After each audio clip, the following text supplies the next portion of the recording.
케인이 잉글랜드 숨을 턱 막히게 만들면서 결국에 프랑스에게 무릎을 꿇고 말았습니다. 디펜딩 챔피언의 징크스라는 큰 무기를 가지고 프랑스만 넘으면 모로코와 붙으면서 결승이 더 가까워질 수 있었는데, 물론 모로코 무시할 수 없는 팀인 거 확실해졌죠. 이걸 케인이 망쳐버렸습니다. 유럽의 최대 라이벌 두 팀의 대결, 월드컵에서는 40년 전에서야 붙어봤던 이 빅매치가 카타르 월드컵 8강전에서 펼쳐졌습니다. 이렇게까지 모르는 선수가 없는 경기도 드뭅니다. 잉글랜드는 픽포드 골키퍼부터 카일 워커, 스톤스, 맥과이어, 루크쇼, 핸더슨, 라이스, 벨링엄, 그리고 사카, 필포든, 해리케인이 선발로 나섰고, 프랑스는 요리스 골키퍼를 필두로 에르난데스, 우파에카노, 바란, 쿤데, 라비오, 추아메니, 음바페, 그리즈만, 덴벨레, 그리고 지루까지. 이들 도대체 몸값 합치면 얼마인가요?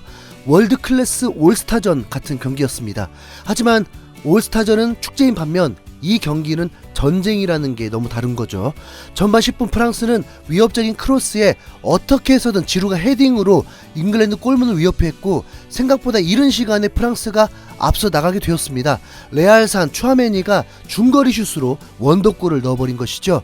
덴벨레가 볼을 소유할 때 잉글랜드 선수들은 너무 박스 안까지 깊이 내려와서 추아메니가 볼을 잡았을 때는 뛰쳐나왔지만 이미 늦었습니다. 낮고 강하면서 구석으로 제대로 슈팅에 꽂혔습니다. 순식간에 일격을 당한 잉글랜드는 차분히 득점을 위해서 공격 속도를 높였는데, 전반 23분 케인이 박스 안에서 제대로 턴을 하면서 골키퍼와 1대1 상황이 되었고, 골키퍼의 선방으로 득점에 실패하고 말았습니다. 요 장면은 토트넘 팬들이라면 매우 신기한 장면이죠. 토트넘의 스트라이커 케인이 슈팅을 하고 토트넘의 골키퍼 요리스가 막아내는 장면이었습니다. 당연히 토트넘 팬들은 케인 팬이었겠죠. 이 경기는 토트넘 팬들에게, 그러니까 손흥민 팬들에게도 매우 흥미진진한 관전 포인트였습니다. 전반 28분에도 케인이 좋은 슈팅을 선보였는데 요리스가 얄밉게도 막아내버렸습니다. 후반전 시작하자마자 벨링엄의 중거리 슛도 요리스가 슈퍼 세이브를 선보였습니다. 그러다 전반 6분 잉글랜드가 제대로 기회를 잡습니다. 박스 안에서 패스를 주고받으며 사카가 드리블을 했는데 걸려 넘어졌고, 주심은 곧바로 휘슬을 불면서 페널티킥이 주어진 것입니다. 그러면 바로 제대로 대결이 펼쳐지죠. 요리스 대 케인. 일반적으로 페널티킥 성공률이 높기 때문에 득점한다 해도 케인이 요리스에게 미안할 일은 아닙니다. 그리고 결과도 깔끔하게 대포할 슛으로 케인이 요리스 골키퍼를 속이면서 동점골을 넣었습니다. 케인이 이렇게 차는 걸 어떻게 막아요? 요리스가 방향을 맞춰도 골문 구석 상단에 꽂혀버렸으니까요. 순식간에 동점이 되면서 이 경기의 행방은 알 수 없게 흘러갔습니다. 잉글랜드가 좀 더 기회가 있었다고 봐야죠. 사카에게 두 번의 골 찬스가 있었지만 아쉽게 됐고, 세트피스 상황에서 맥과이어의 헤딩이 골대를 아주 살짝 벗어나면서 위협으로만 끝이 났습니다. 후반 30분쯤에는 프랑스의 공격이 더 매서웠는데 계속 지루에게 찬스가 오는 겁니다. 마치 자석이라도 붙어있는 듯. 그러자 후반 32분 그리즈만이 크로스를 다시 올렸는데 지루가 헤딩으로 제대로 득점에 성공해버렸습니다. 남은 시간 약 15분, 이대로 끝날 만큼 밀리지도 않았고, 카일 워커가 음바페는 단단히 묶어놓으면서 많은 기회를 허용하지 않고 있었습니다. 잉글랜드는 2분 만에 대박 기회를 잡습니다. 하프라인에서 벨링엄이 최전방으로 뛰어가는 마운트를 향해 롱볼을 시도했는데 몸싸움에서 밀려 쓰러졌습니다. 방향 자체는 주심이 정면으로 보고 있었는데 주심은 휘슬을 불지 않고 경기를 진행시켰습니다. 이 정도로 강하게 밀어도 파울이 아니면 이라고 생각하는 순간 주심이 VR을 보겠다고 했고, 느린 화면으로 봐도 뭔가 느낌이 좋았습니다. 볼과 상관없이, 경합이라고 볼 수 없이 그냥 마운트에게 폭력을 가한 듯한 파울이었습니다.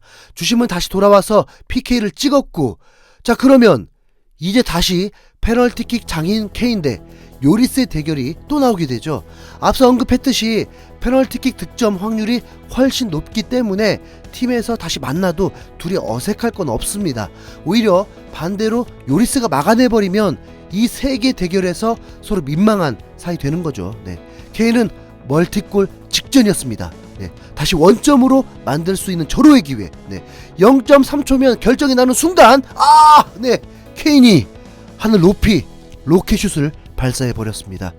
스스로 자멸해버린 거죠. 케인은 다시 한번 같은 방향, 같은 파워를 실으려 한 것 같은데 완벽한 실축이었습니다.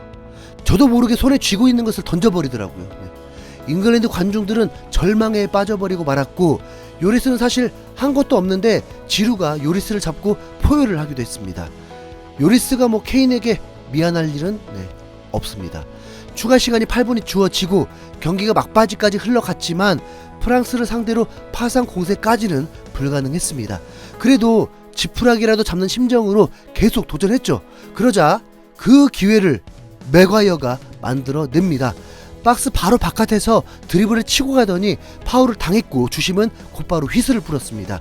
이 위치는 이미 레시포드가 프리킥 득점을 한 적이 있었고 잉글랜드에게는 마지막 기회였죠. 하지만 아쉽게도 요리스는 손을 쓸 수 없이 바라만 보고 있었지만 골대를 살짝 빗나가 버리면서 이대로 경기는 잉글랜드가 1대2로 패배하고 말았습니다.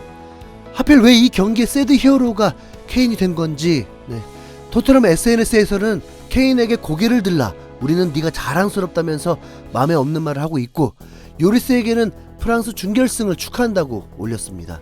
토트넘 커뮤니티에서는 의외로 담담했습니다. 이렇게 소니, 히샬리송, 케인 모두 돌아오게 되었군.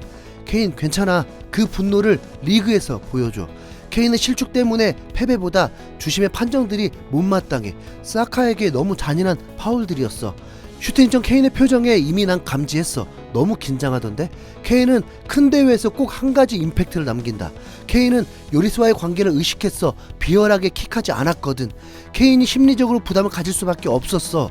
이 경기로 토트넘이 다시 완전체가 됐네. 다이어도 잘 쉬었어. 케인 안돼. 소니가 도와줘야 돼. 케인이 시리에 빠질 테니까. 어차피 우리의 목표는 다른 데 있잖아. 이 썩어 빠진 대회가 빨리 끝나서 다행이야. 4강전 레벨이 왜 이래? 이제 더 이상 흥미 없어. 실제로 이제 4강전이 아르헨티나 대 크로아티아, 프랑스 대 모로코가 되면서 흥미가 더 떨어져 버리게 됐네요. 컨페더레이션스 컵인가요? 영국 BBC는 믿을 수 있는가? 정말로 상황이 어떻든 간에 케인에게 집문서도 걸 수 있었을 것이다. 케인은 수년간 이 PK 실축을 생각할 것이다. 그렇게 벗어나는 킥은 우리가 알고 있는 케인과는 너무 달랐다. 하지만 그는 여전히 잉글랜드 대표팀 스타로 남을 것이다. 또한 BBC가 실시간으로 전한 문자 중계에서도 BBC는 압도적인 패배, 잉글랜드는 월드컵에서 우승할 수 있는 더 좋은 기회를 평생 얻지 못할 것이다. 모든 것이 끝났다. 축구는 때때로 잔인하다 라고 전했습니다. 루니 또한 고개를 들라고 위로를 전했습니다. 손흥민은 브라질전을 마친 뒤에 케인 혹은 요리스, 히샬리송, 로메로 이 팀 중에 우승이 나왔으면 좋겠다고 했는데 이제 요리스와 로메로만 남았네요. 케인은 이로써 요리스를 상대로 페널티킥 3번 중 1번을 실패하게 된 것입니다. 케인은 이 경기로 기록은 세웠습니다. A매치 최다 득점자 동률이 되었으니까요. 케인이 주저앉아버린 그 모습이 너무 안쓰럽기도 하네요. 토트넘에서는 크게 지장 없는 프로 모습 보여주길 바라봅니다. 만년 우승 후보이기만 하다 보니 살아생전 잉글랜드 우승하는 걸 볼 수 있을까 하는 마음에 응원했었는데 허탈하네요. 이제 월드컵 끝난 거 아닌가요? 결코 4년 전 프랑스 크로아티아 결승 경기가 되지 않길 바라며 호날두를 울면서 월드컵 마무리했지만 메시는 완벽한 피날레가 만들어지길 아르헨티나 우승 응원해 보겠습니다. 이상 흰수염 고래였습니다. 자, 이제 다시 유럽 리그 모드로 갑시다.